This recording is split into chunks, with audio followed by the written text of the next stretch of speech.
আমরা সোনারঘাট মাধবপুরের অনেক বাইরে বলে কি যে তাহিরি সাহেব পাশ করলে কি করবে। আসলে তাহিরি সাহেবের অবদান কি সোনারঘাট মাধবপুরে, তাহিরি সাহেবের গুণ কি? তাহলে ভাই শুনেন, আমি বলি তাহিরি সাহেব 2022 সালের বন্যার কথা মনে আছে? আছে।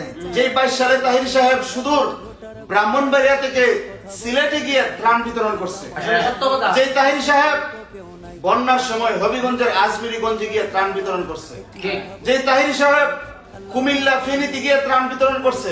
সঠিক। যে তাহিরি সাহেব সুদূর ব্রাহ্মণবাড়িয়া থেকে চট্টগ্রামে গিয়ে ত্রাণ বিতরণ করছে। আসলে সত্য আপনার কি কথা। বিশ্বাস হয় না ভাই?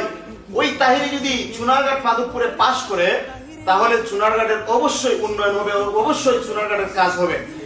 আর আপনি বলেন যে তাহিরি সাহেব কি করবে?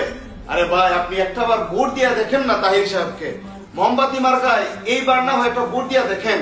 তাহিরি সাহেব পাশ করলে আমরা বিশ্বাস করি তাহিরি সাহেব চুনারঘাট মাধবপুরের রূপ পাল্টাই দিবে। কথা বলেন ঠিক কিনা? ঠিক, সত্য কথা। আপনারা সুন্নিয়তের মার্কা মোমবাতি মার্কায় আপনারা একটা ভোট দেন। এই বছর সুন্নিয়তকে আপনারা সংসদের মধ্যে যাওয়ার একটা ব্যবস্থা করে দেন। আমরা আশা করি সংসদের মধ্যে গিয়ে তাহির সাহেব ইয়া নবী সালামু আলাইকা স্লোগান দিবে, আমাদের ইনশাআল্লাহ। সুন্নিয়তের কথা সংসদের মধ্যে তুলে ধরবে। আমরা এটা বিশ্বাস করি। আরে ভাই, হিংসা গীবত আর গুজব ছড়ায় কোনো লাভ হবে না। এই বছর তাহির সাহেবকে কেউ আটকাতে পারবে না। আমাদের ইনশাআল্লাহ। বিজয় সুনিশ্চিত ইনশাআল্লাহ। ইনশাআল্লাহ। এই বছর মোমবাতির জয় হবে ইনশাআল্লাহ, ইনশাআল্লাহ। তাহির হুজুরের জয় হবে এবং সুন্নিয়তের জয় হবে ইনশাআল্লাহ। ইনশাআল্লাহ। আল্লামা তাহেরির বিকল্প কেউ নাই। আমার মাধবপুরের ভোটার ভাই একটি কথা বইলা যায়, আল্লামা তাহেরির বিকল্প